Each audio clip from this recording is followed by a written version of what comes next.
Perlu lagi sholat, nggak perlu puasa. Betul, wali syaiton yang seperti itu, wali syaiton. Gimana dia menggugurkan kewajiban sholat? Kalau orang mengatakan bagi saya sholat tidak wajib dan sudah sampai hujah pada dia, kafir, keluar dari Islam. Orang itu keluar dari agama Islam. Kalau dia mengatakan bahwa puasa Ramadan nggak wajib bagi saya karena saya sudah mencapai derajat wali, kafir, keluar dari Islam. Kalau sudah sampai hujah pada dia, ini sepakat para ulama tentang masalah ini. Dan mereka lagi bagi nanti tentang hakikat dan syariat dan yang lainnya mereka.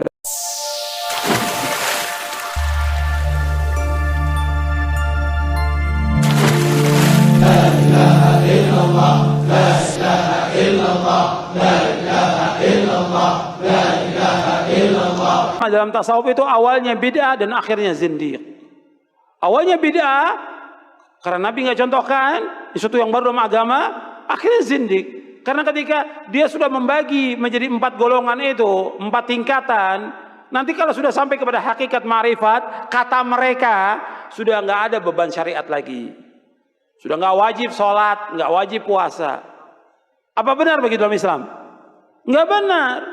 Sekarang orang yang paling mulia dari seluruh manusia siapa? Rasulullah Sallallahu Alaihi Wasallam. Nabi tetap sholat sampai akhir hayatnya. Nabi puasa sampai akhir hayatnya. Dan semua Nabi laksanakan agama ini. Sebagaimana Allah berfirman di akhir surah Al-Hijr, wa'bud rabbaka hatta ya'tiyakal yaqin. Beribadah kamu kepada Allah sampai datangnya al-yaqin. Maksudnya al-yaqin al-maut, kematian. Nabi terus ibadah kepada Allah. Enggak ada dalam Islam dibagi, oh kamu ini masih baru, kamu ini torekot syariat kamu. Kalau saya sudah wali, nggak perlu lagi sholat, nggak perlu puasa. Betul, wali syaiton yang seperti itu, wali syaiton. Gimana dia menggugurkan kewajiban sholat? Kalau orang mengatakan bagi saya sholat tidak wajib dan sudah sampai hujah pada dia, kafir, keluar dari Islam. Orang itu keluar dari agama Islam. Kalau dia mengatakan bahwa puasa Ramadan nggak wajib bagi saya karena saya sudah mencapai derajat wali, kafir, keluar dari Islam. Kalau sudah sampai hujah pada dia, ini sepakat para ulama tentang masalah ini. Dan mereka lagi bagi nanti tentang hak. Assalamualaikum warahmatullahi wabarakatuh, sahabat-sahabat Mojowarro Ngaji, kaum muslimin muslimat rahimakumullah dimanapun Anda berada. Kali ini kita akan membahas tentang tuduhan Yazid Jawas, salah satu gembong Wahabi yang mengatakan thariqah itu bid'ah, thariqah itu zindik, thariqah itu tidak ada dasar. Bahkan dia sampai mengatakan orang yang melakukan syariat, kemudian thariqah, kemudian ma'rifat menjadi wali adalah wali syaiton, yang bagi pengamalnya bisa keluar dari Islam menjadi kafir. Naudzubillah min dzalik. Oleh karena itu, mari kita bahas bersama bahwasanya thariqah itu adalah sebuah jalan menuju Allah, di antaranya dengan metode zikir. Metode zikir yang ditalkin oleh para masyayikh, oleh para mursyid kepada muridnya. Yang ditalkin, diajarkan itu adalah kalimah musyarrafah, la ilaha illallah, atau kalimat Allah, Allah, Allah, yang kesemuanya itu merupakan benteng umat Islam, yang merupakan sebuah amaliyah yang sudah lumrah dan bagus untuk dilaksanakan. Allah Subhanahu wa taala berfirman di dalam Al-Qur'an surat Ar-Ra'd ayat 28, alladzina amanu wa tatma'innu qulubuhum bi dzikrillah. Ala bi dzikrillah tatma'innul qulub. Orang-orang yang beriman senantiasa hatinya tenang dengan zikir kepada Allah. Ala bi dzikrillah tatma'innul qulub. Ingatlah dengan berzikir kepada Allah, hati akan tenang. Juga disebutkan oleh Allah, difirmankan di dalam Al-Qur'an dalam surat Muhammad ayat 19, fa'lam annahu la ilaha illallah. ketahuilah bahwasanya la ilaha illallah, tiada Tuhan selain Allah. Juga disebutkan di dalam surat Al-Ahzab, Allah Subhanahu wa taala berfirman, ya ayyuhalladzina amanu dzkurullaha dzikran katsira. Wahai orang-orang yang beriman, berzikirlah kalian kepada Allah dengan zikir yang banyak. Thariqah itu adalah mengajarkan zikir, mengajak orang untuk berzikir dan mengajarkan mereka metode berzikir agar sampai kepada Allah. Tidak ada kebid'ahan di situ, karena Allah juga mengajarkan, memerintahkan untuk berzikir. Rasulullah Shallallahu Alaihi Wasallam pertama kali mengajarkan zikir ini juga kepada Sayyidina Ali karramallahu wajhah. Beliau juga mengajarkan kepada Sayyidina Abu Bakar As-Siddiq dan para sahabat-sahabat yang lain. Rasulullah Shallallahu Alaihi Wasallam bersabda, miftahul jannah la ilaha illallah. Rasul juga bersabda dalam riwayat Ibnu Mas'ud, taraktukum ala mahajjah, aku meninggalkan kalian untuk menetapi mahajjah, sebuah syariat Islam, wa thariqatil baydha, dan meninggalkan thariqah yang bersih, thariqah yang suci. Para ulama sebagai warasatul anbiya, pewaris para nabi, mewariskan ilmu, mewarisi ilmu Rasulullah, mewarisi cahaya hati dari Rasulullah, termasuk mewarisi thariqah kemursyidhan dari Rasulullah Shallallahu Alaihi Wasallam. Baik, itu diantara dasar-dasar thariqah yang kita pakai dalam warga Nahdlatul Ulama. Yazid Jawa juga mengatakan bahwa pengamal thariqah itu keluar dari Islam karena tidak bersumber dari Al-Quran dan Al-Hadis, dan juga mengatakan orang yang menjadi wali terus kemudian meninggalkan syariat itu adalah fitnah yang sangat kejam, fitnah yang sangat keji, karena tidak seperti itu ajaran di dalam thariqah. Di dalam tasawuf juga tidak seperti itu. Lebih baik Anda Yazid Jawas belajar lebih dalam lagi tentang masalah thariqah, jangan cuma mengomentari yang Anda tidak paham. Di dalam kitab Tanwirul Qulub karya Syekh Al-Alim Al-Alamah Al-Arif Billah Syekh Amin Al-Qurdi An-Naqsabandi, wastimdaduhu minal kitabi wa sunnah wal athari sabitati anil khawasil ummah. Yang ketiga adalah pengambilan dari ilmu tasawuf, dari ilmu thariqah itu dari minal kitabi, dari Al-Quran, was sunnati, dan juga dari as-sunnah, dari hadis, wa athari sabitati al-khawasi min hadhil ummah, wal athari sabitati anil khawasil ummah, dan juga mengambil dari asar, dari perkataan-perkataan tingkah laku para sahabat, orang-orang yang menjadi pilihan di umat ini. Jadi tidak mungkin kalau pengamal thariqah kemudian nyeleweng, tidak mengamalkan syariat, tidak puasa, tidak sholat, lalu mengatakan menjadi wali. Tidak mungkin. Karena sudah jelas tuntunan kita warga thariqah itu harus melaksanakan syariat sebagaimana usul tasawuf khamsatun. Jadi lebih baik Anda belajar lagi tentang thariqah, jangan langsung berkomentar menyalahkan thariqah, mengatakan thariqah itu bid'ah, mengatakan thariqah itu sesat. Anda sendiri yang akan sesat. Mengatakan bahwa orang-orang yang sudah menjadi wali, kemudian jadi wali syaitan, keluar dari syariat Islam, menjadi kafir.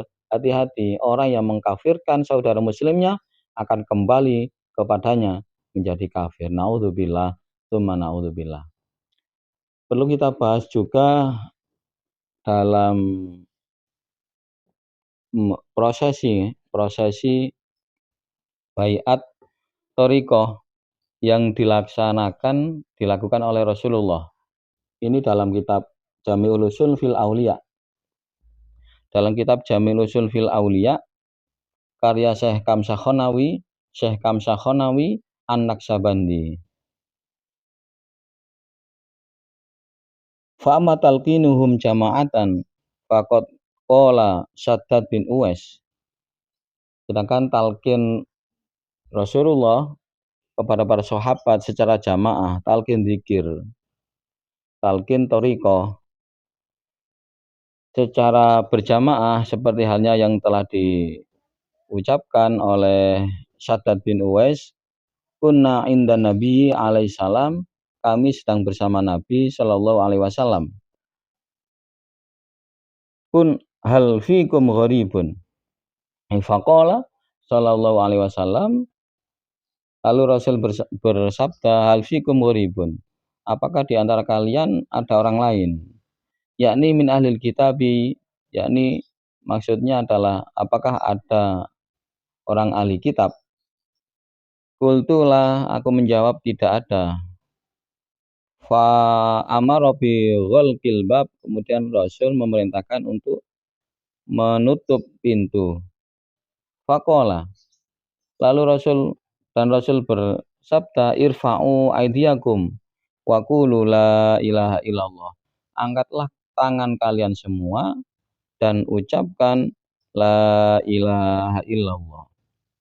Ini hadis tentang prosesi Rasulullah membaiat para sahabat secara berjamaah. Sedangkan talqin Rasulullah kepada para sahabat secara sendiri-sendiri, baru ya Yusuf Al-Qawrani wa ghairuhu bisanadin sahihin anna Aliyan radhiyallahu anhu sa'ala nabiyya sallallahu alaihi wasallam faqala dullani ala aqrabitul tariqi ilallahi wa ashaliha ala ibadihi wa awdaliha indallahi ta'ala. Sayyidina Ali karamallahu wajhah bertanya kepada Rasulullah, tunjukkanlah kepadaku jalan sebuah thariqah yang dekat kepada Allah, yang lebih mudah bagi hambanya dan lebih utama menurut Allah. Faqala alaihissalam, lalu Rasul bersabda menjawab, afdhalu ma qultu ana wa nabiyuna min qabli la ilaha illallah. Sebaik-baiknya ucapan yang aku ucapkan dan para nabi sebelumku adalah la ilaha illallah. Walau anna samawati sab'i wal ardina sab'i fi kafatin wala ilaha illallah fi kafatin la rajahat bihim. Andaikan sesungguhnya langit 7 dan bumi 7 dalam satu piringan dan la ilaha illallah di piringan yang lain, la rajahat bihim, maka la ilaha illallah akan mengungguli semua langit dan bumi 7 lapis.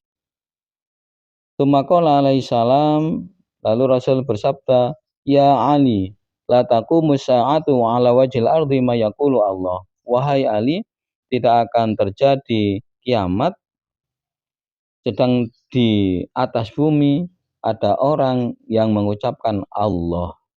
Faqala Ali, lalu Sayyidina Ali berkata, kaifa adkuru ya Rasulullah, bagaimana saya berzikir wahai Rasulullah? Faqala alaihissalam, ghammid ainaika, pejamkanlah matamu, wasma'ani thalatha marrat, lalu dengarkan dariku 3 kali, tsumma qul anta thalatha marrat, lalu ikuti 3 kali. Wa ana asma'u, dan aku akan mendengarkan. Faqala, lalu Rasul bersabda, la ilaha illallah thalatha marrat, mughammidhan ainaihi, rafi'an sautahu, wa aliyun yasma'u.